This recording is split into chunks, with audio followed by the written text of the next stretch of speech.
Hi hello నమస్తే welcome back to our channel. నేను మీ ఎంసీ ప్రజెంట్ మనతోని సీనియర్ జర్నలిస్ట్ భరద్వాజ్ గారు సార్ ఉన్నారు. సార్తో ఇవాళ వచ్చిన సినిమాల గురించి మనం మాట్లాడదాం. సార్ నమస్కారం. సార్ నమస్తే సార్. ఫస్ట్ అయితే మనం మట్కా గురించి వరుణ్ తేజ్ సినిమా గురించి అయితే మాట్లాడదాం. సార్ మీకు ఎలా అనిపించింది సార్ సినిమా ఇవాళ? అంటే మట్కా సినిమా మీద చాలా అంచనాలు అయితే ఉన్నాయి. అంచనాలు అంటే ఆ సినిమాకి సంబంధించి డైరెక్టర్ గారు ఇచ్చినటువంటి ఇంటర్వ్యూస్లోను అలాగే టీజరు ట్రైలరు వీటితో కొంత హైప్ అయితే క్రియేట్ చేయగలిగారు. ఈ కథ చెప్పినప్పుడు వరుణ్ తేజ్ చాలా ఎగ్జైట్ అయ్యాడు అనేది అర్థమవుతుంది సినిమా చూస్తుంటే. అంటే అనేక వేరియేషన్స్లో తనని తాను ప్రొజెక్ట్ చేసుకోవటానికి ప్రజెంట్ చేసుకోవటానికి ఒక అద్భుతమైన అవకాశం ఉంది ఈ కథలో అనేది తను ఫీల్ అయ్యాడు. వరుణ్ తేజ్ ఫీల్ అయ్యి ఈ ప్రాజెక్ట్లోకి దిగాడు. దిగిన తర్వాత ఈ కథ డిజైనింగ్లో కొంత గందరగోళం కనిపిస్తుంది.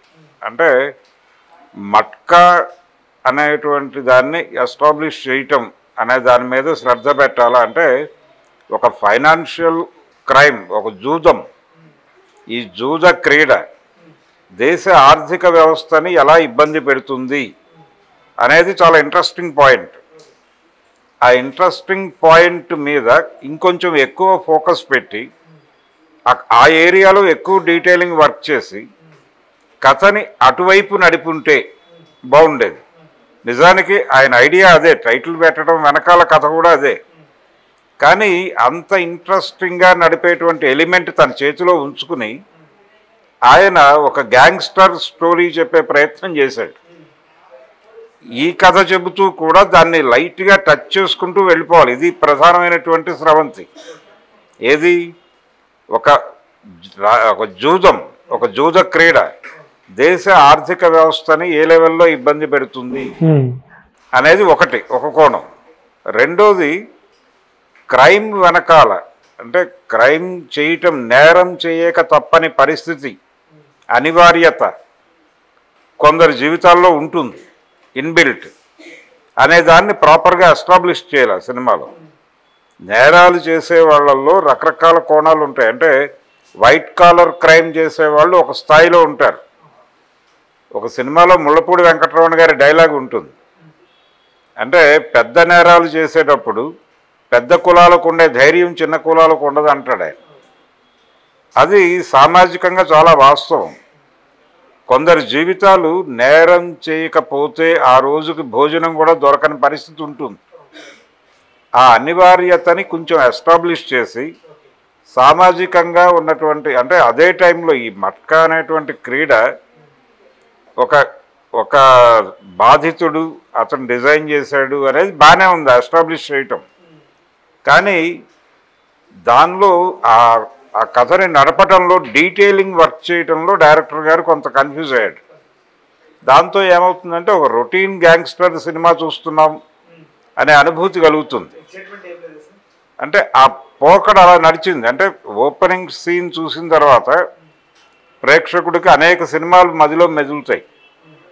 అంటే బొంబాయి పోర్ట్లో అలా ఒంటరిగా నిలబడినటువంటి ఒక కుర్రవాడు, నాయకుడు సినిమా, ఇలా అనేక రెఫరెన్స్లు వచ్చేస్తాయి. ఛత్రపతి, ఇలా పాత గ్యాంగ్స్టర్ స్టోరీలు అనేకం చూసాం మనం. వీటి రెఫరెన్స్లన్నీ మనకి అడుగడుగునా కనిపిస్తూ ఉంటాయి. దాంతో ప్రేక్షకుడికి ఓపెనింగ్ సీన్లోనే క్లోజింగ్ ఏమిటి అనేది అర్థమైపోతుంది. ఇది జరగకూడదు. ఇది జరగకుండా ఉండాలంటే స్క్రీన్ ప్లే ఆర్డర్ కొంచెం మార్చి దీని మీద ఎక్కువ కేంద్రీకరణ పెట్టి ఉండాల్సింది. అంటే దేశ ఆర్థిక వ్యవస్థను ఇబ్బంది పెట్టడం అనేది ఒకటి. రెండోది ఈ క్రీడ వెనకాల, ఈ జూద క్రీడ వెనకాల మనిషి దౌర్భాగ్యం, అంటే చాలామంది ఆశకి నమ్మకానికి మధ్య ఉన్నటువంటి ఒక చిన్న లైన్, దాని మీద నడిపే గేమ్ ఇది. నిజానికి అనేక స్కీములు, ఇప్పుడు చిట్ ఫండ్ కంపెనీలు, అలాగే అనేక speculative mutual funds, share market, ఇవన్నీ చేసేది ఇదే. అవి కూడా మట్కానే.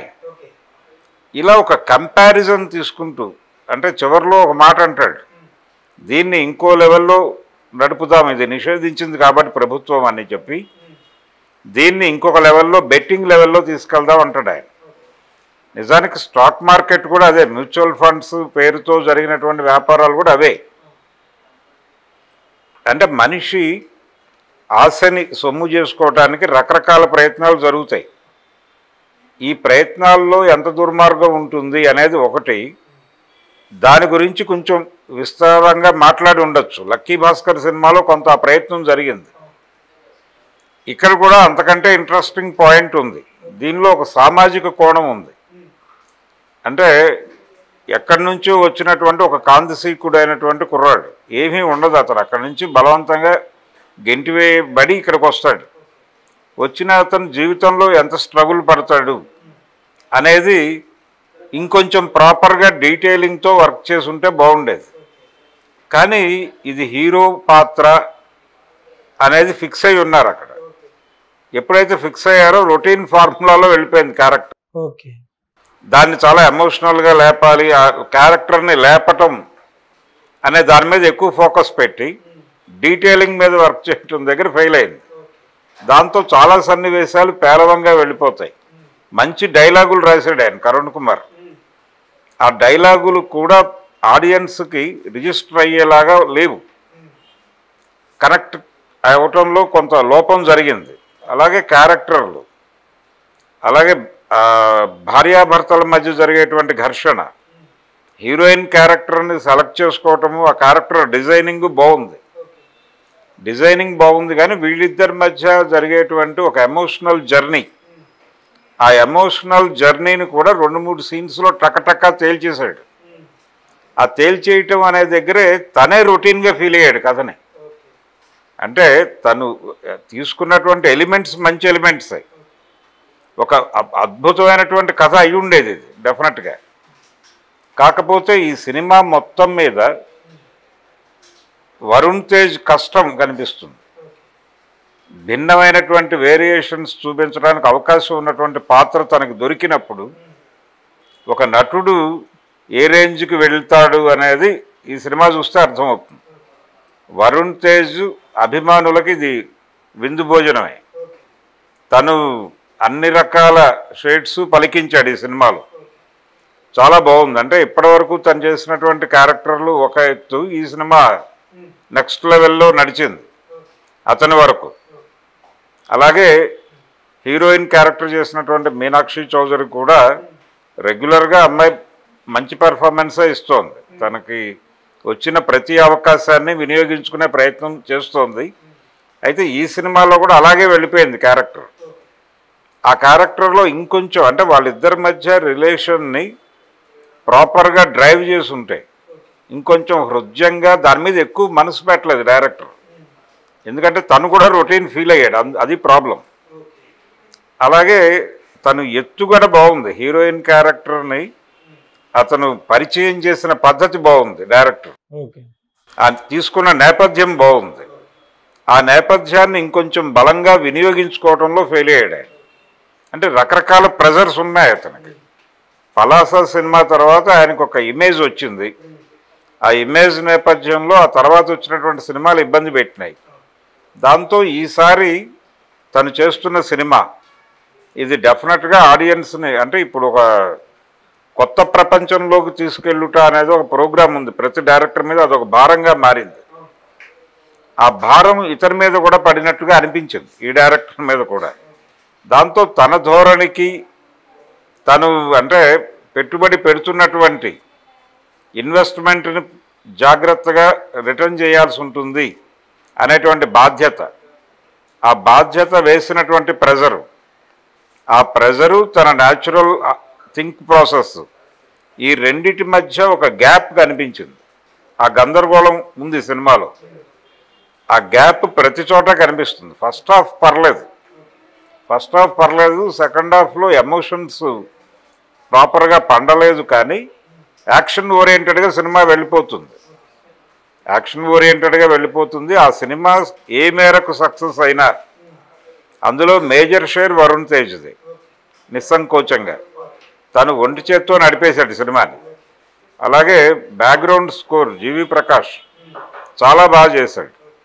అంటే ఏ సన్నివేశం ఆ సన్నివేశం కల్పనలో ఏ ఇబ్బంది ఉన్నప్పటికీ సంగీత దర్శకుడిగా దాన్ని ఏ మేరకు ఎలివేట్ చేయగలడో ఆ మేరకు చేశాడు. అతని కష్టం కనిపించింది, డైరెక్టర్ గారి ప్రెజర్ కనిపించింది, ప్రెజరే. దాంతోపాటు వరుణ్ తేజ్ లాంటి అంటే తనతో ఎటువంటి క్యారెక్టర్ అయినా చేయించుకోవచ్చు అనే ఒక కాన్ఫిడెన్స్ని ఇచ్చాడు ఈ సినిమాలో నటుడిగా. అందుకనే నేను చెప్పింది ఈ సినిమా ఏ మేరకు సక్సెస్ అయినా అందులో 70% అతనిదే, వరుణ్ తేజ్దే. ఇప్పుడు ప్రేక్షకులకి మనం చెప్పాలంటే ఆ సినిమా ఒక్క మాట చెప్పండి సార్, ఎందుకు చూడాలి ఆ సినిమా అనేది? ఆ సినిమాని ఎందుకు చూడాలంటే వరుణ్ తేజ్లో అంటే తను ఏ స్థాయికి వెళ్ళి నటించగలడు అనేది తెలుసుకోవటానికి ఓకే ఆ సినిమా చూడాలి. మెగాస్టార్ వాళ్ళ ఫ్యామిలీ తరపున చెప్పుకో మెగా ప్రిన్స్